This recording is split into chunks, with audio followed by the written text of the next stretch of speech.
India is an amazing country to visit. The chaos and noise of its busy streets with Tata taxis and beggars is contrasted by the peace of its countryside and wildlife parks. We saw beautiful buildings, incredible artwork, wild animals including crocodiles in India's national parks. There are World Heritage Sites upon which monkeys leap around and grab food from high on the walls and on the steps. They seem to be everywhere. And as members of the U3A geology group, we saw fantastic sedimentary rock formations at Ranthambore. It was wonderful to be there at Diwali time, with all the celebrations which fill the atmosphere of cities, towns and villages. We were very lucky on this tour to have the services of Vino Kumar, Vinny, who guided us throughout at every stage, whether at temples and mosques or historic buildings, describing the views from the coach and on the river trip at Dholpur. All the women fell for him. Our New Delhi hotel was very nice, the Shaya, with its high ceilings and sumptuous interior, lovely swimming pool, and from our room a view of street life. Beautiful food too. Some of the hotels we used to be royal palaces, right next to the McDonald's, of course, vegetarian only. Our first outing was to Haley Lane, Delhi, and the Step Well, an ancient underwater storage facility where many stray cats live, and I just had to film them. Cats and dogs are a big problem in Indian cities, but cats actually are particularly welcome because they help keep the mouse and rat population down. So probably that's why people look after them. Next day it was off through the Delhi traffic to the Red Fort. Very interesting. It's named for its massive enclosing walls of red sandstone. It was the main residence of the emperors of the Mughal dynasty for nearly 200 years, until 1856, and it now houses a number of museums. There's Katie negotiating the many steps. It was constructed in 1639 by the 5th Mughal Emperor Shah Jahan as the palace of his fortified capital Shahjahanabad. The Red Fort was designated a UNESCO World Heritage Site in 2007 as part of the Red Fort complex. Back out into the traffic we see again the ubiquitous Tata taxi, seen here overtaking a bus, and then off to who knows where. How they managed to police Delhi traffic is beyond me. We passed the huge administrative buildings built by the British during our Victorian colonial days, and blow me, there's the Tata again. It's dangerous to cross the road, but everyone does. People in the coach laughed at the guy on the bike carrying a pylon, but he's just trying to make a living. The population of Delhi is enormous, and it grows each day, as Vino explained. There are 400 new arrivals every day in the city. That means 400 people come here every day to settle down, and they are actually the people, those who don't want to go back. And so it's off to Jaipur. We're in Jaipur now, and what's this? It's the world's largest sundial, 73 feet tall and sited in the Jantar Mantar, an 18th century astronomic site. There are 18 instruments built from stone and used to measure the distances of celestial objects. Every zodiac star has its own observation point. Lovely gardens to walk around, and we happened to be there as the local mosque called prayer time. And then after that, the madness of Jaipur's streets. I really did wonder if this ambulance with its siren blasting and lights flashing was going to get through, but it did. Somehow they do. The streets, of course, are thronging with tuk-tuk taxis and shoppers and traders. The noise is tremendous, both from the hooting traffic to the hooting street musicians.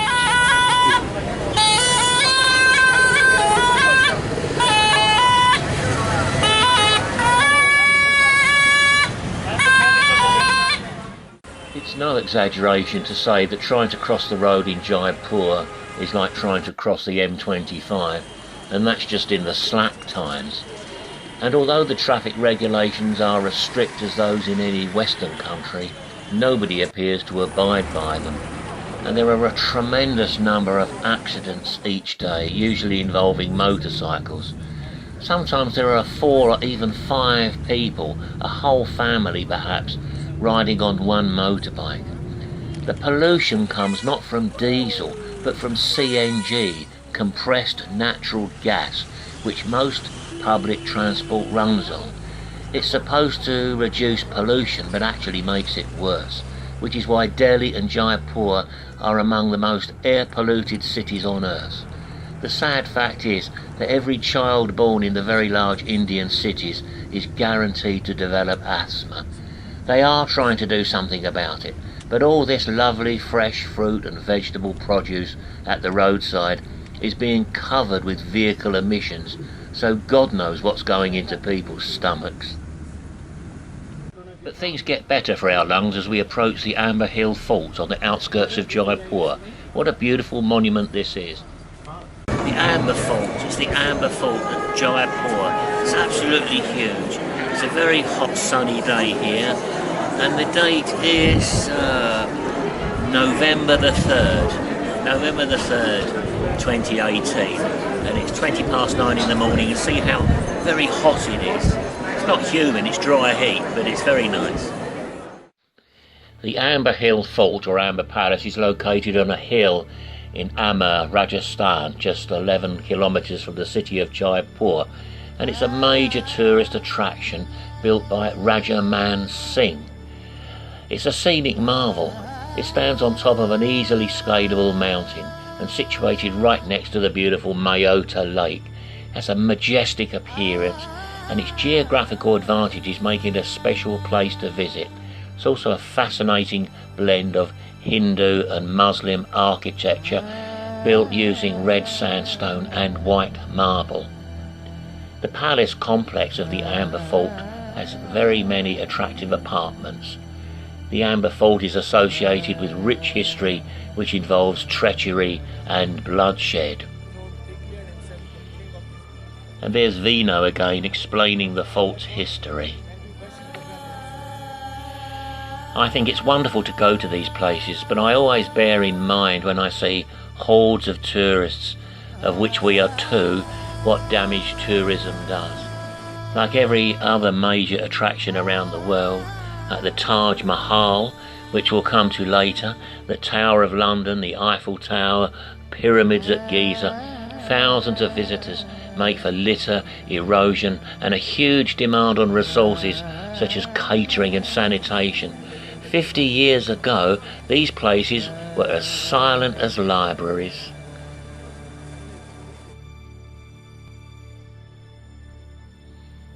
So now it's back to Delhi, the street markets, and the train to Jalandhar.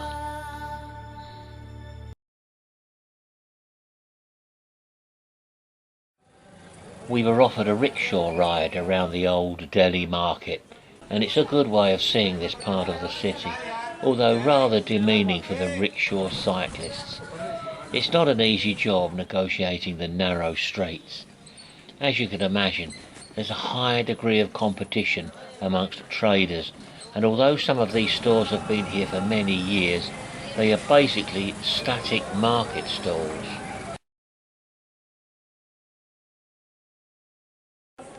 Well, Indian Railways, there's an experience. We travelled from New Delhi to Jalandhar on their express train, which was some 25 coaches long. We were in the first class, which made us feel a bit uncomfortable because everyone else has to travel on the wooden seats in the third class section. We're on the train between Delhi and Jalandhar, which will take about 6 hours, I think. 5 hours, perhaps. Who knows? We stopped at about 5 stations en route, including here at Ludhiana. See how busy the station is. There are hundreds of people waiting on the platforms, and there is a whole community living around the station, and in some cases living illegally on the station itself to serve the high number of passengers, whether it be fast food, shoe shining, or just shifting suitcases. Indian Railway welcomes you on board 1202 time, New Delhi Amritsar Swarna Shatabdi Express train. The passengers who have just joined us from Ludhiana Junction. Thank you. The diesel-electric train soon gets moving, and I'm filming from the window to show the tremendous number of people who live beside the tracks. These are basically shanty towns that have grown up beside the railway over many years. Whole communities exist here, and there is a separate economy from the mainstream. Nevertheless, when you encounter the residents of these very poor neighbourhoods, those living in them are clean and well dressed, and well fed too. In India, you accept the caste you have been born in and make the best of it. And so we arrive at Jalandhar.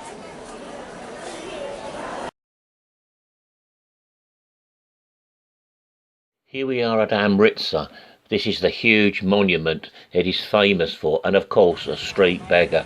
Although there are more beggars in Barnstable High Street than in Amritsar's main shopping area.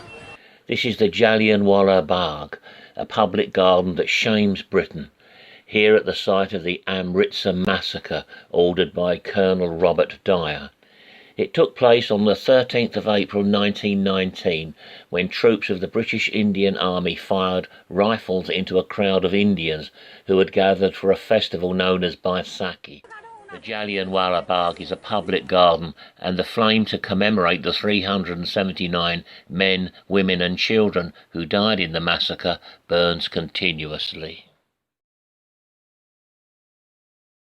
When we arrived at the temple, we all removed our shoes and were given a brief description by the chap here in the red turban before entering the building with covered head. Here we are in the Golden Temple in Amritsar, and we've just been given a talk on the history of Sikhism, and now we're going to go in the temple for this food giving ceremony. Now, the Golden Temple in Amritsar is the most holy place for Sikhs, and hundreds of thousands visit it for their pilgrimage. It's a vast area, and the building itself is covered in gold leaf, hence Golden Temple, and there are large screens showing prayers. There are many memorials set into the floors and walls, including this one with an address in Glasgow. People tend to encircle the temple before their devotionals, and everyone has to cover their heads. There are kitchens to cook and distribute free food for all who arrive at the temple, and volunteers are busy in the kitchens all day.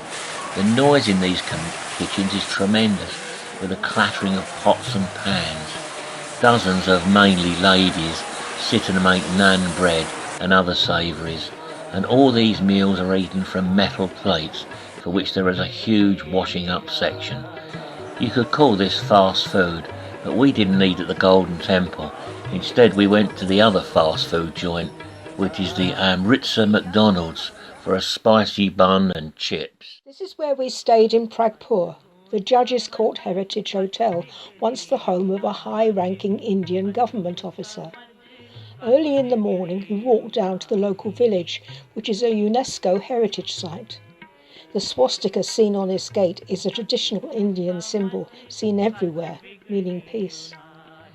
The shopkeepers had their wares on display awaiting shoppers, a large variety of vegetables, rice, pasta, fruit and spices. There was a tremendous amount, and this is not for tourists but the local population. There was also street food awaiting cooking, but we declined. I particularly like this little shop selling garlands and clothes. But look at these beautiful tubs of lentils, pasta, turmeric and other spices for the local ladies to add to their cooking.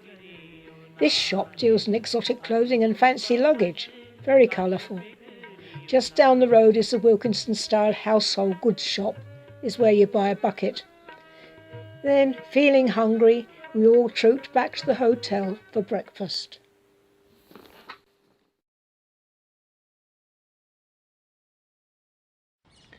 At Dholpur, we stayed in the Raj Niwas Palace Hotel, which was once, as the name suggests, the home of the Rajnewas. All built from sandstone, of course, and it still has some of its colonial relics. It sits in a few acres of grounds, and it's used now mainly for conferences. The river trip was quite short, the purpose of which was to spot some wildlife and crocodiles, which we did. Local kids risk attacks by crocodiles to get at all the coins that people throw into the Shambal River, and a couple of years ago a man was swallowed by a crocodile. Bad news. And then it was time to get the bus back.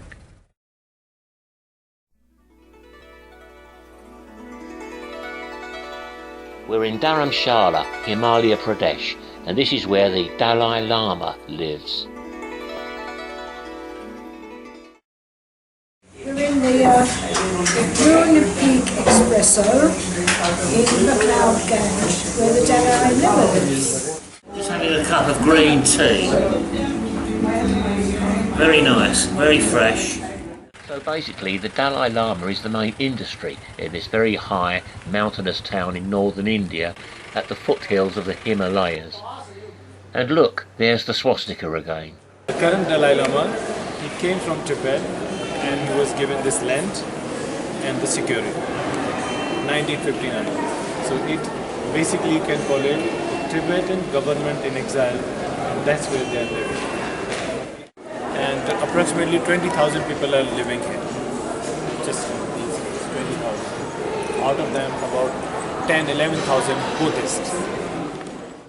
The temple near where the Dalai Lama lives, as well as being central to the Buddhist faith, also attracts political causes, as well as drawing our attention to the less savoury practices of animals reared for clothing. China is blamed for persecuting political prisoners. Such a pity the Dalai Lama's house looks a bit like a bus station, but it has a very secure entrance and his eggs have been delivered this morning. Time for Katie to have a go on the prayer wheels.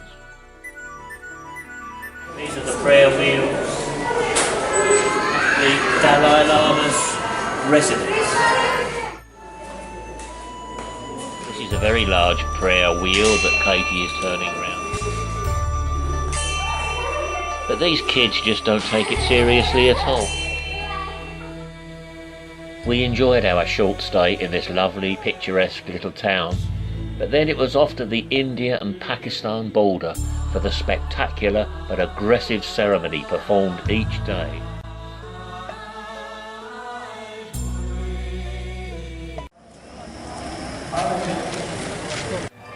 This is the Indian border with Pakistan, and we're here to see the absurd, extraordinary, almost comical ritual that takes place at this spot every evening, immediately before sunset at the Wagah border, which as part of the Grand Trunk Road was the only road link between these two countries before the opening of the Aman Setu in Kashmir in 1999. Thousands come to see this ceremony. The frontier has a football-sized stadium to accommodate those who launch into this frantic patriotism, and it's usually packed to capacity. The spectators are allowed to assemble in the roadway, which is the road crossing between the two countries. They are penned in for safety, but there seems to be an almost huge hysteria in celebrating their nation and nationality. They all hate Pakistan, at least during the ceremony. Well, perhaps not an enduring hatred, but certainly an intense rivalry between the two nations, with Islam and Hinduism the major religions that dominate politics.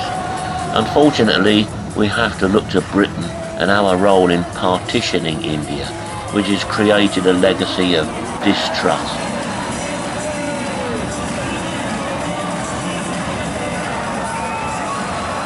There they all are, joyously jumping up and down. Meanwhile, over on the Pakistan side, they too are brandishing their Pakistani flags.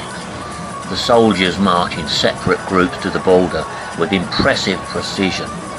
It all gets louder and louder and more frenetic as the sunset ceremony nears. By this time the seats are full, and yes, There are people with ice cream trays selling drinks and popcorn, just like at a Premier League football match in the UK. Any opportunity to make a few rupees.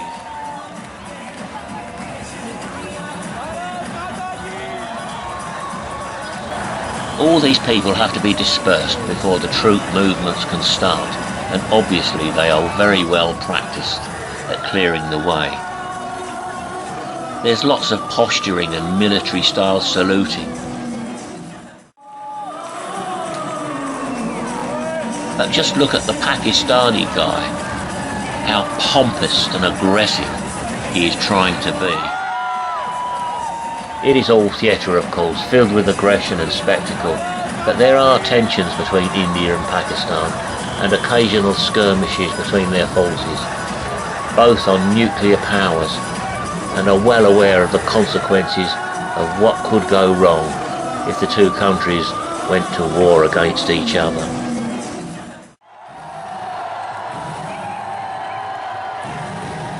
This is a tremendous day out for Indian and Pakistani families on both sides of the border.